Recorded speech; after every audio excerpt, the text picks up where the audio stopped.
It has been an age since I have roamed this channel, but I have awoken.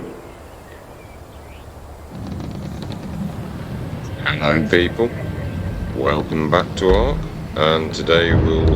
hang on a minute, this isn't Ark, this is something different. Maybe good different? No? Okay, welcome back.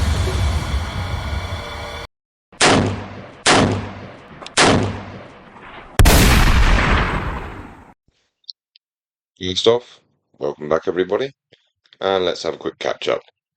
For one, no, this is not PlayStation 4 content, and this is not made on Share Factory. So, it's a whole new world for me, and a whole new learning experience, so please bear with me. And on top of that learning experience, I thought I'd try something else. I've been playing games for so long, and looking at little bugs and glitches, and it annoys me, and you always wonder why it's so complicated. Why, when Ark was basically the same game, to put it onto the next level of Unreal Engine has it taken so much and it now costs and blah blah blah. And so, whilst on my time off, I actually did purchase a bundle from Humble Bundle. If you haven't heard of it, I do recommend people going and checking it out. They do games and books and software and many things on deals for good causes, and it's definitely worth a look.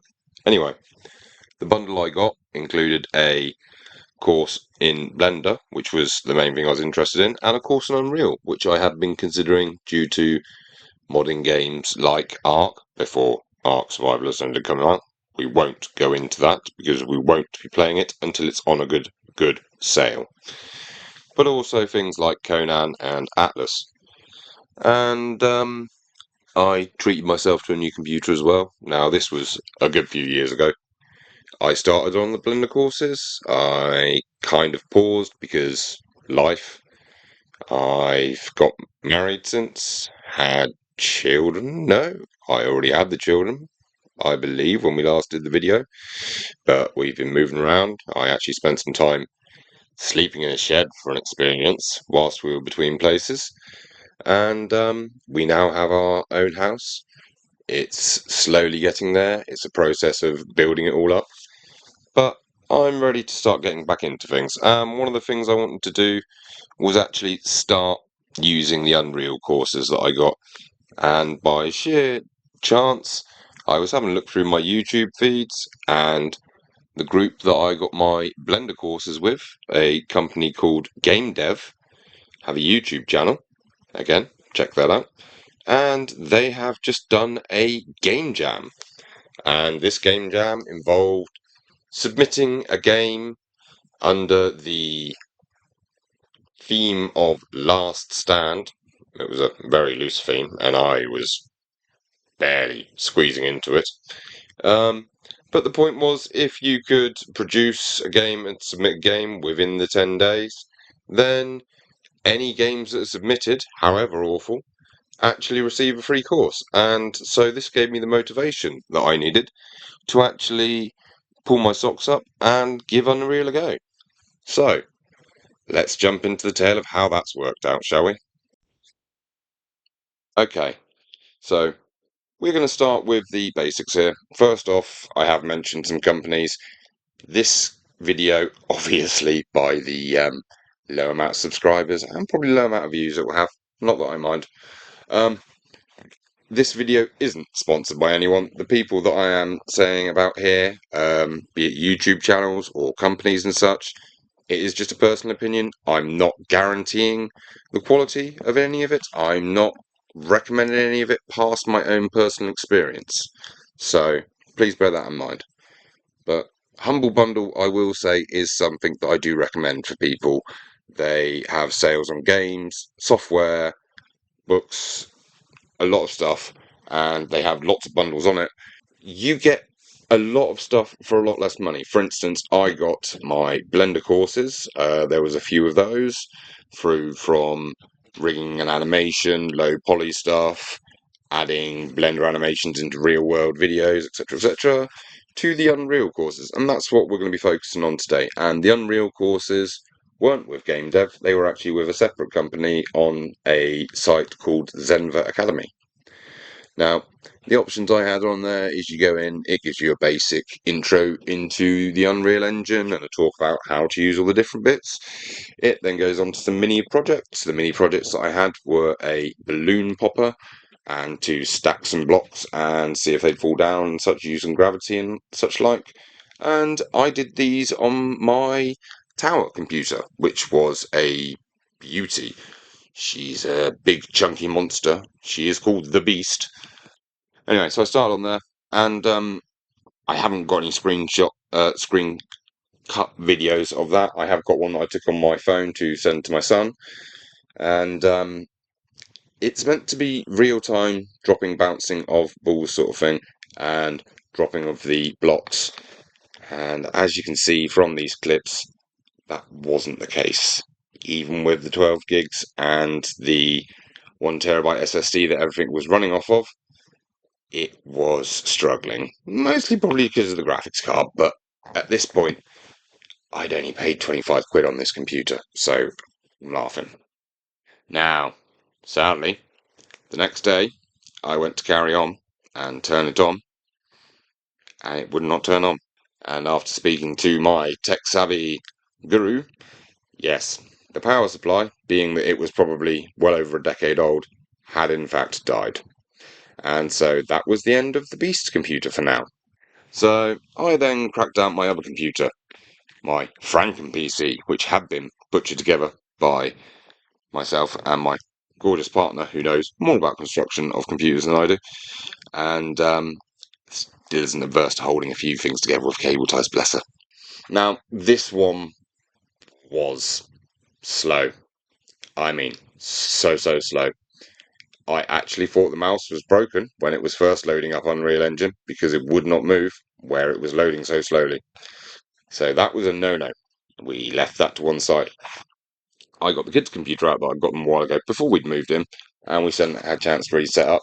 Nice i7, 16 gigs of RAM. I believe it was a 750 graphics card or something like that. Yeah, something that should have done it. And I put it on, and it was running beautifully for the night. I had it connected up to our new TV. Oh, I was in bliss. Wireless keyboard and mouse. Did a bit, went out, came back, went to turn it back on.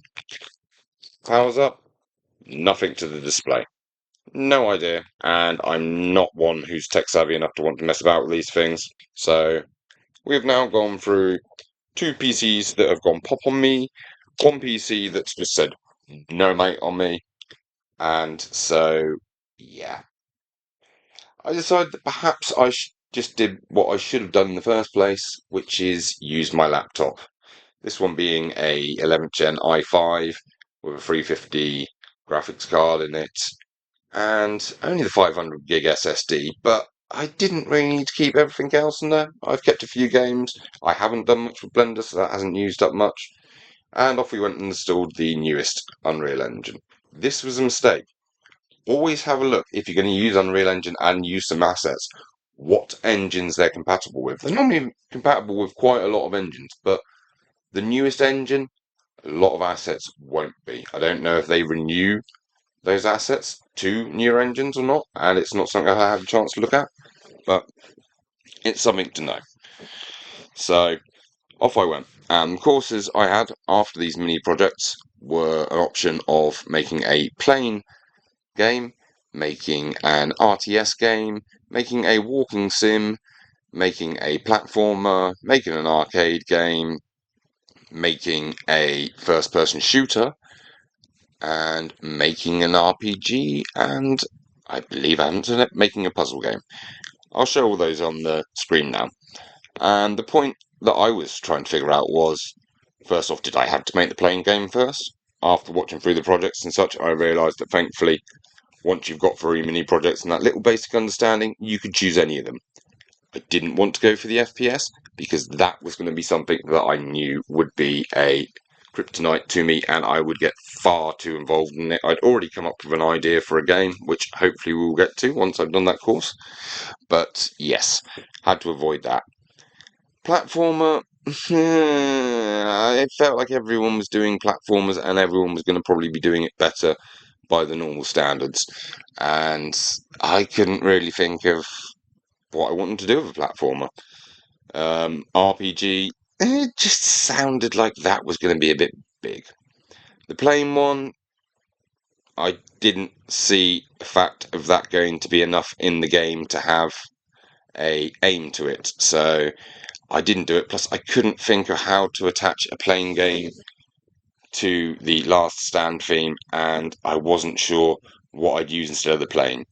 One thing about this game jam is you can't use paid assets, and obviously the courses I had paid for, and so the assets I used them, however basic, were part of that course. For instance, the RTS I set up actually had some chess piece looking static meshes, nothing fancy, no animations and all that, but I swapped those out for other things because I felt like using them wasn't right, and I wanted to give it my little, uniqueness to it. That bit me in the backside, but we'll get into that later. So, yeah, like I said, I've gone through all these and I've had a look, and RTS, as complicated as that normally sounded like a good idea. So I had a quick look what was on the course, and it was a basic thing. You'd have enemy units, you'd have your own units, you'd have a few bits of terrain, and the idea was your units would move towards the enemy units. Once they got within range, the enemy units would detect them and come to attack them. You could attack them.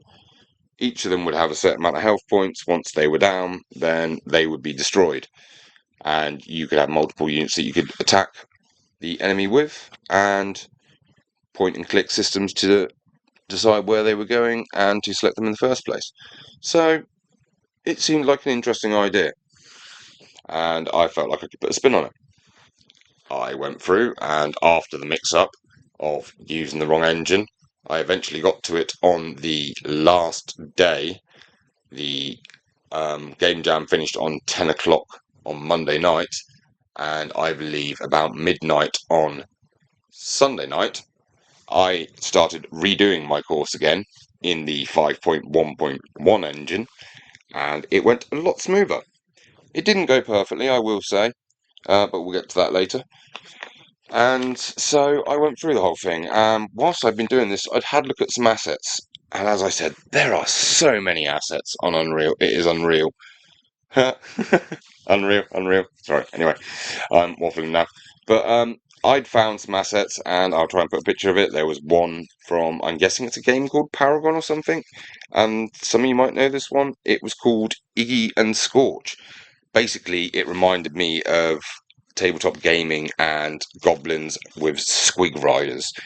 It was pretty much a two-legged creature with a goblin on the back, and it looked awesome, and I thought I could use this. It came with free animations and such, and this also was something that I'd downloaded originally, and that was when I'd found out about the difference in engines, and that had caused me a problem and made me stop the one that I was doing because I couldn't use it in the 5.4 that I'd been doing off of a YouTube course because I'd got frustrated with my Zemba one. Apologies, Zemba. Because, and if I'm even pronouncing Zemba correctly, because I hadn't realised that the course was for a different version, whereas the one I was doing online was for a newer off of YouTube was for a newer version, and so was working with 5.4. Now, doing that alone is a complicated thing, trying to mash two different courses or two different tutorials together. I did manage it with a little success, but not fantastically, and I also got bit a few times. For instance, the course that I'd done off of YouTube had animated units in it. It used the standard mannequins from Unreal, and they had an animation of walking, and they would breathe on the spot and such, and it looked great. And this asset that I downloaded had animations with it, of a case of it would stand and breathe, or it would even attack and all such, and it would make sounds and everything. If you set all that up, I didn't want all that. I just wanted it to at least be able to do some sort of movement of just idle animation, even if it didn't walk when I moved it. It would be great, but I didn't care. I just thought it would look so much cooler than just the standard chess pieces for the units. Now, this didn't work for the simple fact of they were animated meshes, and it was looking for static meshes in the setup I had. When I went to do it, where I believe it was linked off of a unit parent class. Long story, you can write code for your units in a standard class, then you can split off different classes from that and give them each different things. For instance, you can put your base code in the parent unit class, and then you can put extra code in the player one, for instance, being able to select them and move them around to attack and such, and different code into the enemy unit one, for instance, being able to detect when the player has come close enough and move to attack them. So, I couldn't use those animated bits. However, interestingly, whilst looking through the meshes and such just to at least look for a shape for it, didn't work very well. It pretty much seemed to be almost like an Airfix kit of every single bit. Part of a gun, part of a saddle, part of a backspike, part of an effect for a flame. But there was a little character in there called a Phoenix, and they had a Phoenix and a Phoenix demo. And after looking for this for a while, I realised that I could change my characters into these phoenixes, which were still animated, and when using the correct materials from the file, basically gave me a little flaming phoenix with extra wing attachments, which I could change the colour of the phoenix from flaming to a tech one for the enemy, keep it flaming for mine, change the wing colours on the two of them, and although I didn't do the animation on the enemy one, I left that standard to try and give it a bit more difference.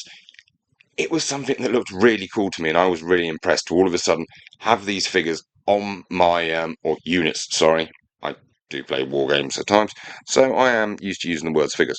But having these units that were animated, and especially with a phoenix to be there flapping as if it was flying on the spot. Impractical, I know, with birds, unless it was a hummingbird, and there'd be different speeds and blah, blah, blah, blah.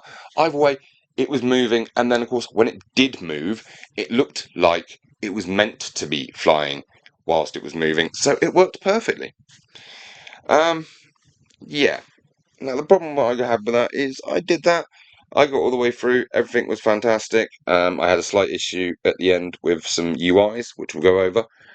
But when I came to upload it, the whole asset thing, because of course it was the character in, I believe, 4 different styles, and then it had the animations, it had the sounds, I believe it had things like weapons that came out of it or explosions and all this sort of jazz. So, long story short, the asset was 3.3 gigabytes. Now, when I went to upload my game, I found that it had to be under a gig.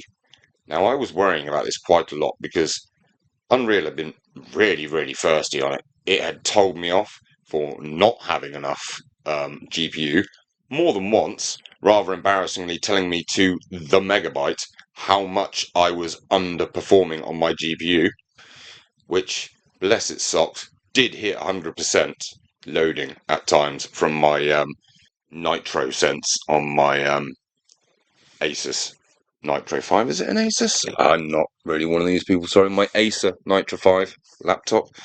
But anyway, yeah, I decided to try and delete the assets. And what I thought I could do was just take out the materials that I was using, and for instance, this Phoenix animation demo, and even the WAV file that I was using for the cheer, take them out, put them into the standard folder, and delete the rest of the asset. This didn't work. Um, I'm guessing there was other materials linked to some of the materials, like maybe they were double layered or some ridiculous thing, especially the ones that were animated and that. I basically kept the Phoenix. It pretty much looks like it's only got one wing now. It's not animated, and I had to use different materials on it. So it didn't work greatly, but this was an experience. Perhaps if I'd done that in the first place and moved the correct bits and built it that way, it wouldn't have been an issue. Perhaps it was more down to the fact that I deleted the original places, and even when I tried to change the files, it wasn't happy with them. But I don't know. It's something to explore later. Now, as I was saying, I had another problem, which was I did my course, and the idea was you just blew up the enemy or the enemy blew up you. That was it. There was no end game, there was no reset, nothing like that. Now, I had no idea on putting a start menu, which I wanted to do, but had to drop where I was so late behind on things. But I had looked through the other tutorials on there, and I believe it was on the puzzle or the walking sim. There was an end goal UI, which was basically you could make a area, and it would use this area to give you an end goal, which was if your character walked into it. On this one, it was if it walked into it with the characters, other followers, then this created the end goal and it brought up a menu and such. Now, I changed this around. I had no followers, so all I had was I managed to get to a stage of if one of my units went into it, it popped up a message on the screen that said, "You win," made a sound, and really cleverly, I thought for me, I actually managed to get it to then stop the game and go back to the beginning. Now, you'd have to press the game to play again, being an Unreal, and in truth, where I've zipped the file and put it on there, I'm not sure if people need Unreal or anything to use it. It's going to be interesting to find out. But it kind of worked all right. The annoying thing was the tutorial then went through a UI of once it hit onto this end goal, it should bring up a level complete sign and then be able to put buttons there for restart or quit. When I went on for this, and I still don't know why, I could bring up the text, but I couldn't put the text and the buttons onto the UI interface, or whatever you want to call it, and being that I was on the last few hours at this point, I left it at that. So it was a shame, but it is what it is. Now, I'll wrap up here. I'll do a little clip of the game, and I will, like I said, include links to everything. And as I said, this was definitely an experience. It's not the most fantastic game in the world. I added a maze, like I said, to give it a bit of variety rather than just being combat into combat. And I've got to admit, one thing I've messed up is if you click on the characters and just click to the end, the AI works well enough that it just avoids the whole maze and actually manages to get past the enemies. Any enemies it did run into, they would hit it once and spend the rest of the time chasing them. So I think perhaps I should redo the game at another point and put enemies in different locations and maybe give the enemies a slightly higher speed, or try and set up some coding so that if you're attacked you stop moving. There were some other annoying bugs, like if I sent them to attack an enemy, once the enemy got within range and sensed them, the enemy moved. That normally stopped them attacking, so you would think they were attacking and they'd normally miss their first few hits. They'd only have 5 health points, and so then they would lose those health points from the enemy before they'd hit, and this was a recurring problem, hence why I in the end put down 4 units just to give people a chance to get through. But it turned out it wasn't really a problem because one unit can just go straight through without an issue. So, quite an amusing mistake, but literally I found that mistake as I was uploading it. And I can do bug fixes apparently and rechange things, but I'm not sure if that's classed as it. And I kind of like it. It amuses me that I did something so daft and it's got such a simple little cheat just to get out of playing the game. So, yeah.